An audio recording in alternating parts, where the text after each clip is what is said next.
Hello toodles, welcome to my channel जहाँ पे आपके कॉन्सेप्ट्स होंगे इजी पीजी वेरी इजी। तो बच्चों, आज हम स्टार्ट करने वाले हैं यूनिट 1 का सेशन 4। तो सेशन 4 है health and safety in the work area. तो हमें वर्क एरिया में हेल्थ और सेफ्टी कैसे करनी चाहिए, अपनी हेल्थ का ध्यान कैसे रखना है और सेफ्टी का ध्यान कैसे रखना है, तो ये अभी हम इस सेशन में पढ़ेंगे।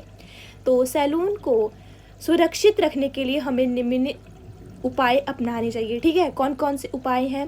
कार्य क्षेत्र पर संभावित खतरों की पहचान, मतलब कि अगर आपको लगता है कि इस इक्विपमेंट से कि शॉर्ट सर्किट हो सकता है या ओवरलोडिंग का कोई लग रहा है कि एक ही स्विच में आपने बहुत सारे ऑब्जेक्ट्स लगा दिए हैं तो इससे प्रॉब्लम हो सकती है, फायर लग सकती है। अगर आपको संभावित खतरे लग रहे हैं तो आप उनकी पहचान करें और उनसे बचने के लिए कुछ उपाय अपनाएं उनसे रिलेटेड। उसके बाद है स्वास्थ्य तथा सुरक्षा संबंधी नियमों की जानकारी एवं इनका पालन करें।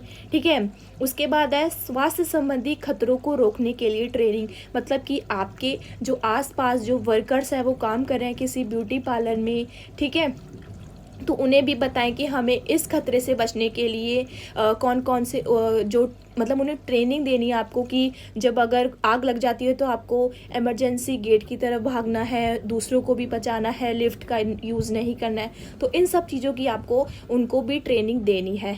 उसके बाद है कार्य क्षेत्र पर सफाई एवं स्वास्थ्य के लिए हानिकारक केमिकल्स का सुरक्षित तरीके से वितरण, मतलब कि जो कि आपको लगते हैं कि ये हानिकारक केमिकल्स हैं, ठीक है, डेंजरस केमिकल्स हैं, उनको आप एक सुरक्षित जगह पर रखो, उनकी स्टोरेज करो। उसके बाद है विस्फोटक एवं स्वास्थ्य के लिए जो हानिकारक केमिकल्स हैं वही सुरक्षित उनका भंडारण करना है। उसके बाद हम फर्स्ट में पढ़ेंगे फायर सेफ्टी। फायर सेफ्टी क्या होता है? तो जो सैलून है उसमें बहुत सारी वस्तुएं होती हैं जिनसे आग लगने का खतरा होता है।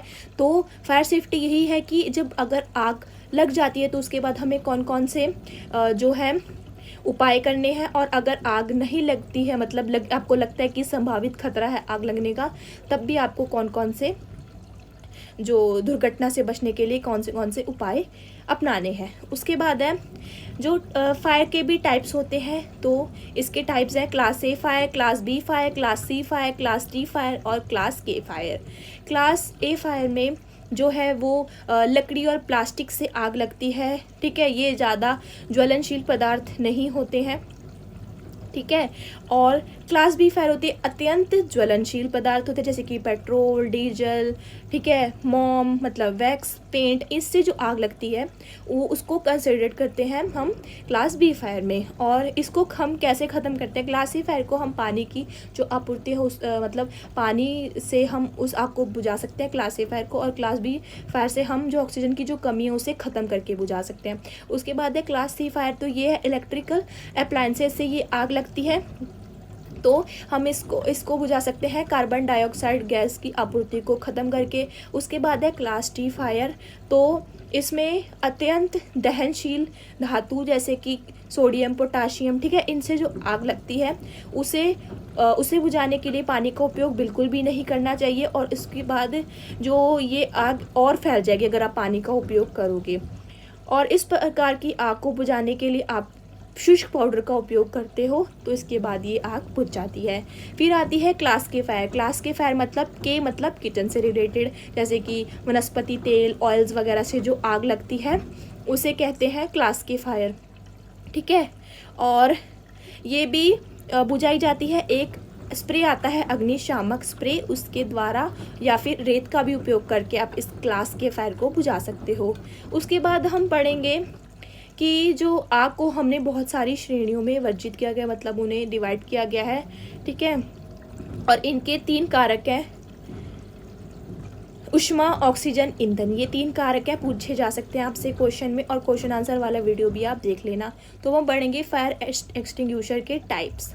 तो water and foam fire extinguisher है, इसमें जल तथा फोम आधारित अग्निशामक होता है, ठीक है। इसको हम क्लास डी फायर और क्लास सी फायर, इस जो water and foam fire extinguisher है इससे हम क्लास बी फायर और क्लास सी फायर को बुझाया जा सकता है।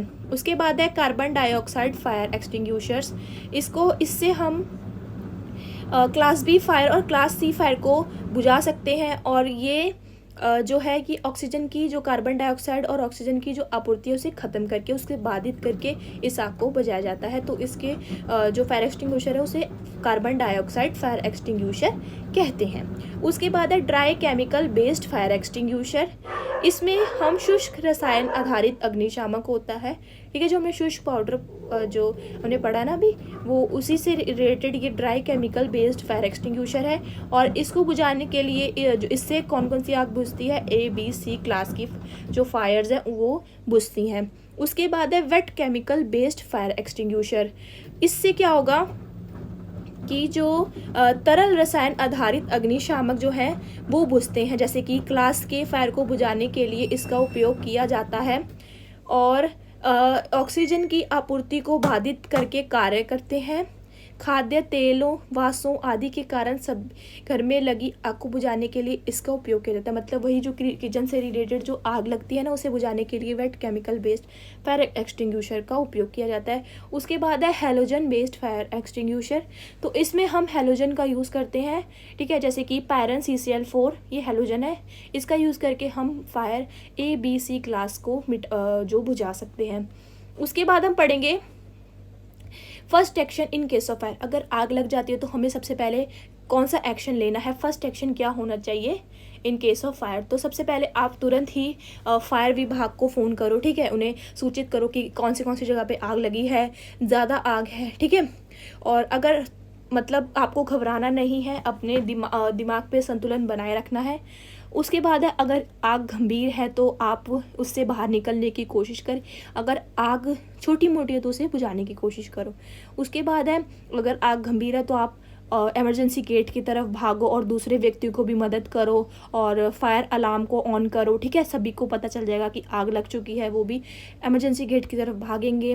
उसके बाद अगर जैसे कि हमें अभी पढ़े हैं जो क्लासेस पढ़े हैं फायर्स के, उससे रिलेटेड अगर आपके पास कोई फायर एक्सटिंग्विशर है तो उससे भी आग को बुझाने की कोशिश करो।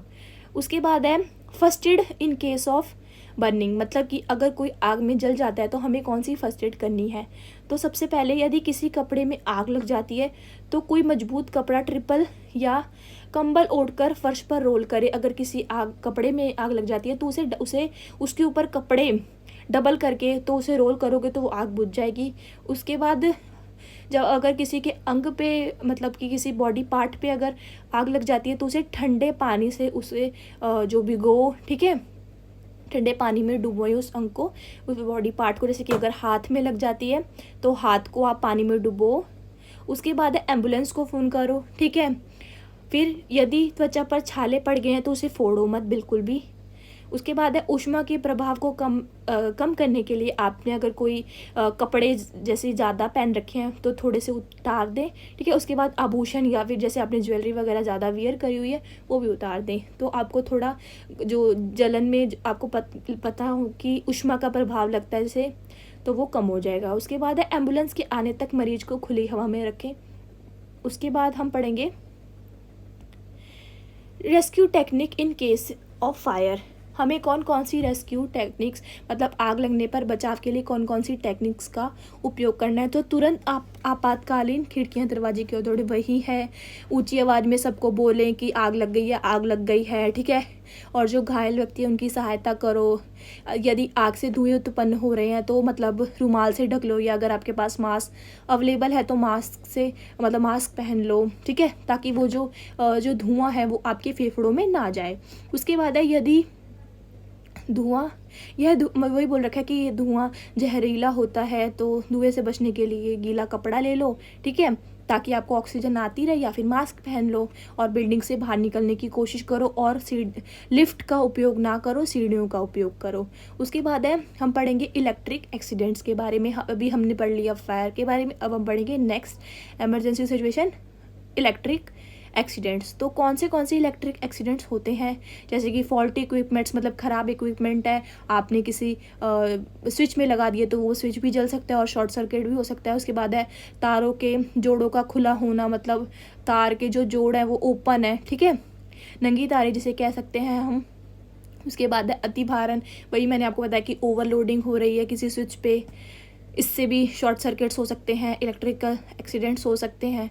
उसके बाद है कर्मियों की उपकरणों का, मतलब जो आपने वर्कर्स रख रखे हैं उनको कोई जो इक्विपमेंट है वो यूज़ ही करना नहीं आता, वो उल्टा फुल्टा सब कुछ भी यूज़ कर लेते हैं, तो इससे भी मतलब उन्हें अगर सही ट्रेनिंग नहीं है तब भी इलेक्ट्रिक एक्सीडेंट्स हो सकते हैं। अगर अर्थिंग नहीं है तब भी इलेक्ट्रिक एक्सीडेंट्स हो सकते हैं। उसके बाद है सुरक्षा के लिए सर्किट ब्रेकर ना लगा होना, ठीक है, सर्किट ब्रेकर भी लगा होना चाहिए। उसके बाद है उपकरणों का निर्देशानुसार वही कि कौन से इक्विपमेंट को कैसे यूज़ करना है, कौन से ऑब्जेक्ट को कैसे यूज़ करना है, आपको पता होना चाहिए। मतलब अगर नहीं पता तो इलेक्ट्रिक एक्सीडेंट्स होंगे। उसके बाद है उपकरणों का सही प्रकार में रख रखाव, वही है कि आपको सही जगह पर रख रखाव करना है उपकरणों का। उसके बाद है विद्युत उपकरणों का जल में संपर्क ना होना, मतलब जल से बिल्कुल भी संपर्क नहीं होना चाहिए। आपको पता है कि अगर कोई भी ख़राब है, वैसे तो इलेक्ट्रॉनिक जितने भी डिवाइसेस होते हैं उन्हें पानी से दूर रखना चाहिए, नहीं तो वो ख़राब भी होते हैं और इलेक्ट्रिक एक्सीडेंट्स भी हो जाते हैं, तो ये सब आपको पता होना चाहिए। उसके बाद है इफेक्ट ऑफ इलेक्ट्रिक कॉशन, मतलब विद्युत वह मारण के प्रभाव, मतलब अगर किसी को शॉक लग जाता है तो कौन कौन से इफ़ेक्ट पड़ते हैं। तो जलना बिजली के झटकों के कारण, मतलब कि आपकी जल सकती है स्किन, अगर आपको शॉक लग जाता है तो इलेक्ट्रिक शॉक, तो आपकी स्किन जल सकती है। उसके बाद है तांत्रिक श्रेय, बिजली के झटके के कारण मध्य तथा बाह्य तंत्रिका तंत्र क्षतिग्रस्त हो सकती है।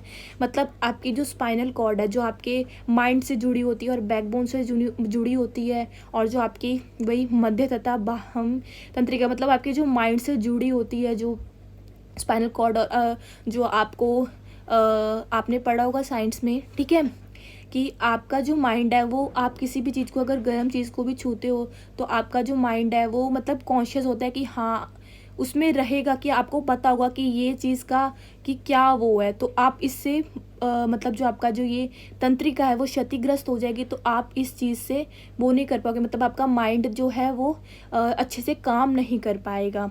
कहने का मतलब है कि आपको समझ नहीं लगेगी, अगर आपको शॉक लग जाता है तो आप जो है कॉन्शियस उसमें नहीं रहोगे, आपको पता नहीं चलेगा, आप बेहोश हो सकते हो और आपका जो बॉडी है वो वर्क करना बंद कर देगी अगर आपको शॉक लग जाता है। तो ये बता रखा है तांत्रिका का श्रेय वही है स्पाइनल कॉर्ड, जो आपकी नर्व सिस्टम है ना, मेनली जो इसका है नर्वस सिस्टम खराब हो जाएगा।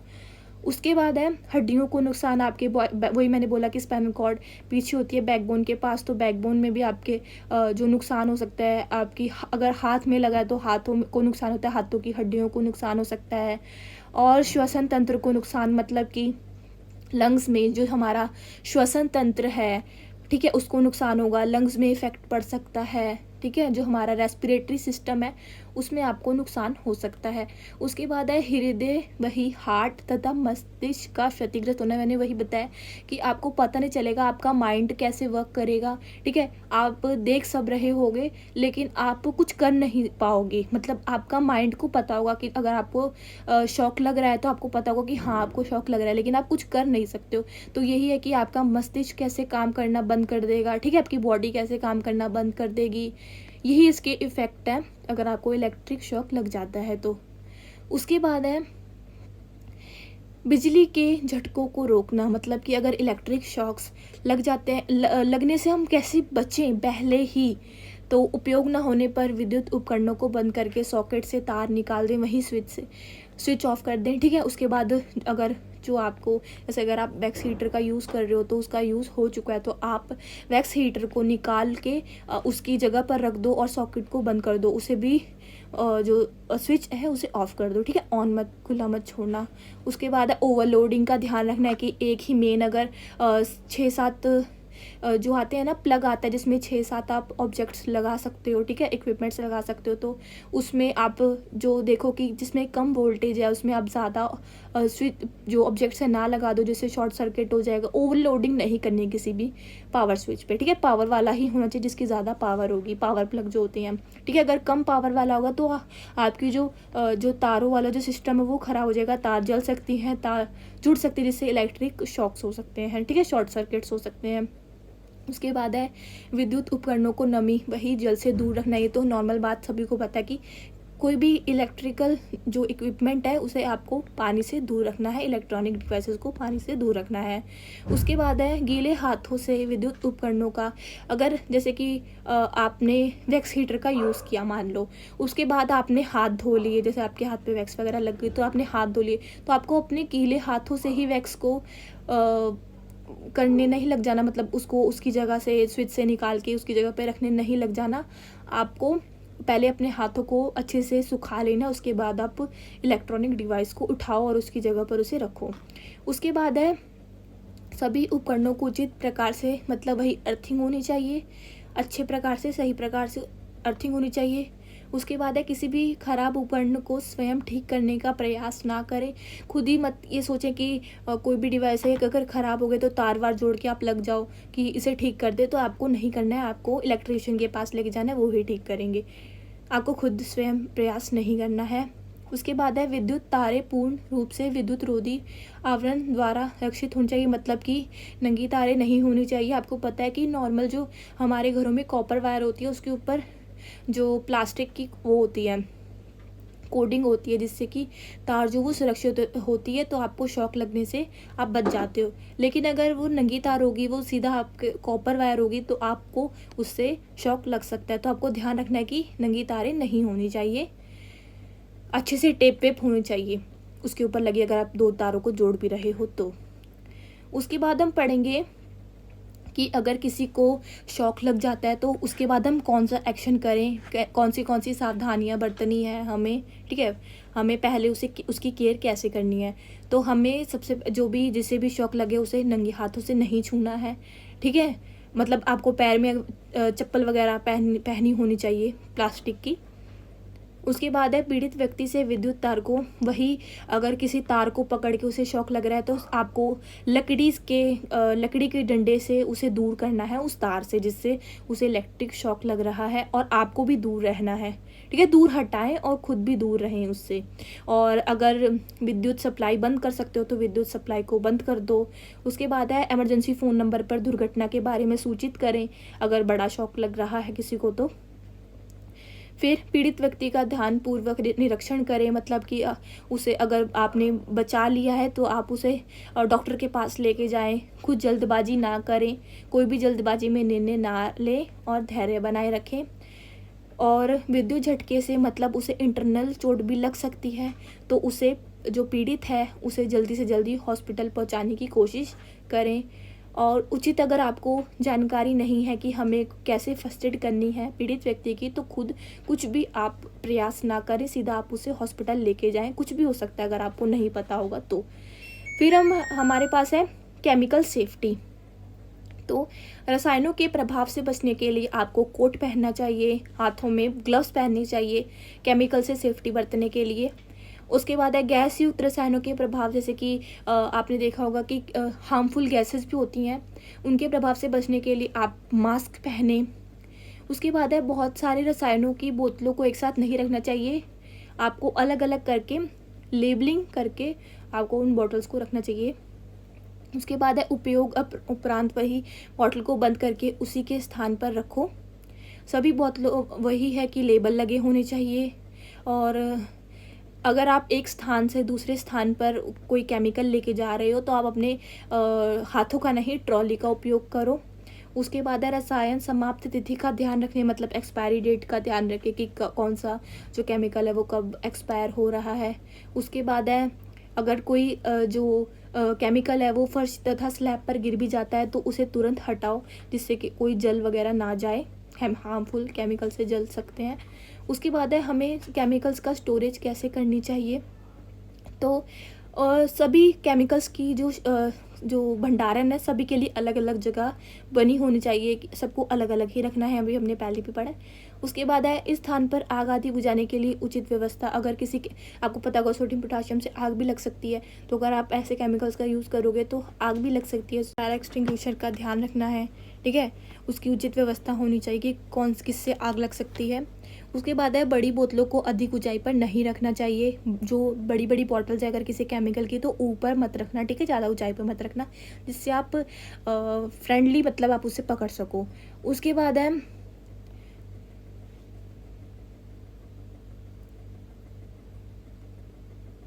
अति ज्वलनशील रसायनों को अलग शेल्फ पर रखना चाहिए, मतलब कि जो हार्मफुल केमिकल है जिससे ज़्यादा आग वगैरह लग सकती है, तो आप उन्हें अलग अलग रखें, अलग अलग स्लैब्स पर रखें। ठीक है, रसायनों को ऊष्मा तथा प्रत्यक्ष सूर्य के प्रकाश से, वही सनलाइट से दूर रहना चाहिए। तो केमिकल्स के पीछे भी लिखा होता है कि इसको नॉर्मल टेम्परेचर पे रखो, सनलाइट से बचा के रखो। और अब हम पढ़ेंगे first aid in case of accidents involving chemicals. तो केमिकल्स से लगने वाले एक्सीडेंट्स से बचने के लिए हमें कौन सी फर्स्ट एड करनी चाहिए। तो आपातकालीन विभाग तथा उच्च अधिकारियों को सूचित करें, वही इमरजेंसी विभाग को इमरजेंसी के बारे में बताओ कि ऐसा ऐसा हो गया है इस केमिकल से। अगर कोई भी इमरजेंसी सिचुएशन आती है तो इमरजेंसी विभाग को आपको फ़ोन करना है, उन्हें सूचित करना है। उसके बाद है बिना उपयुक्त जानकारी के एक रसायन को दूसरे रसायन के माध्यम से उदासीन नहीं करना चाहिए। मतलब कि अगर आपको एक केमिकल का पता है कि हाँ इससे आग लगती है, तो आप दूसरे को भी कंपेयर करो कि हाँ इससे भी आग लगती है। तो ऐसा नहीं होता है, सभी केमिकल्स की अपनी अपनी अलग कैरेक्टरिस्टिक्स होती हैं, तो आपको उन सब चीज़ों का ध्यान रखना है। उसके बाद है जिस रसायन से दुर्घटना हुई है उसका नाम नोट कर लो। आपको पता होना चाहिए कि इस रसायन से आग लगी है, तो हाँ इसका ध्यान रखना है कि हाँ भाई इसको ऐसे यूज़ नहीं करना है। उसके बाद है पीड़ित को किसी भी प्रकार की क्रीम या जो दवा है स्वयं ना दे। कोई भी क्रीम वगैरह आप खुद मत दें, आपको हॉस्पिटल उसे लेके जाना है। उसके बाद हम पढ़ेंगे poster lifting and carrying goods. तो हमें कौन कौन से पोस्चर्स रखने चाहिए ब्यूटी वेलनेस के करियर में, और गुड्स को कैसे कैरी, एक जगह से दूसरी जगह पर कैसे कैरी करना है। तो एक ही मुद्रा में अधिक देर तक नहीं खड़े रहना चाहिए। मतलब कि एक ही पोस्चर में अगर आप खड़े हो तो घंटों घंटों तक खड़े हो, तो आपको नहीं, आपको थोड़ी देर के लिए रेस्ट करना है, बैठ जाओ, ठीक है, कंफर्टेबल पोजीशन में। तो इससे आपका पोस्चर भी ख़राब नहीं होगा और आप हेल्दी रहोगे। उसके बाद है अपनी शारीरिक मुद्रा को समय समय पर बदलते रहना चाहिए। वही कि अगर आप खड़े हो तो थोड़ी देर के लिए बैठ जाओ, अगर आप ज़्यादा देर से बैठे बैठे काम करो तो आप थोड़ी देर के लिए खड़े हो जाओ, ठीक है, एक्सरसाइज वगैरह कर लो। उसके बाद है किसी विशेष शारीरिक अंग को अधिक देर तक खींच कर नहीं रखना चाहिए। मतलब वही कि ज़्यादा देर तक अगर आप कोई काम कर रहे हो तो ज़्यादा आपकी बॉडी देर तक स्ट्रेच नहीं रहनी चाहिए। उसके बाद है नित्य व्यायाम करना चाहिए। वही रेगुलर बेसिस पे आप एक्सरसाइज करो। कुर्सी पर बैठ के की जाने वाली क्रियाएं को करते समय कुर्सी की ऊंचाई उपयुक्त होनी चाहिए। मतलब अगर आप कुर्सी पे बैठ के कोई जो है सर्विस दे रहे हो तो उसकी ऊंचाई नॉर्मल होनी चाहिए, ना तो ज़्यादा ऊंची हो ना तो ज़्यादा नीची हो। उसके बाद है भारी वजन को अकेले नहीं उठाओ, आप किसी की हेल्प ले लो या फिर आप ट्रॉली वगैरह का यूज़ कर लो, ठीक है, वही ट्रॉली का यूज़ करो। उसके बाद है PPE, पर्सनल प्रोटेक्टिव इक्विपमेंट्स कौन कौन से हैं। तो सैलून में ब्यूटी थेरेपिस्ट के लिए बहुत सारे जो इक्विपमेंट्स दिए जाते हैं उनकी सेफ्टी के लिए, उनकी पर्सनल प्रोटेक्शन के लिए। तो इसके अनेक कपड़ों तथा शारीरिक अंगों पर दाग धब्बे पड़ सकते हैं। मतलब आप कोई काम कर रहे हो तो आप भी जल सकते हो, आपके शरीर पर दाग धब्बे भी पड़ सकते हैं किसी केमिकल, किसी प्रोडक्ट से, ठीक है। कुछ जो वो होते हैं केमिकल्स उनसे जल सकते हो। इनसे बचने के लिए कुछ इक्विपमेंट्स बता रखे हैं, जैसे कि apron, mask, gloves, head cover, shoes. तो ये सब हैं इक्विपमेंट्स, पर्सनल प्रोटेक्टिव इक्विपमेंट। और PPE की फुल फॉर्म याद कर लेना, पर्सनल प्रोटेक्टिव इक्विपमेंट। सो बच्चों, सेशन 4 यहीं पे ख़त्म होता है। यूनिट 1 भी ख़त्म हो गया है। इस पूरे यूनिट के क्वेश्चन आंसर ऑलरेडी मेरे चैनल पर अवेलेबल हैं, तो जल्दी से जाके देख लो क्योंकि वो बहुत ज़्यादा आपके लिए इम्पॉर्टेंट है। और जल्दी से चैनल को सब्सक्राइब कर लो और बेल नोटिफिकेशन ऑन करना बिल्कुल भी मत भूलना। क्लास 9th एंड 10th, और अपने फ्रेंड्स को भी बताओ कि ब्यूटी वेलनेस को आप कैसे ईजी पीजी क्लियर कर रहे हो। सो बाय।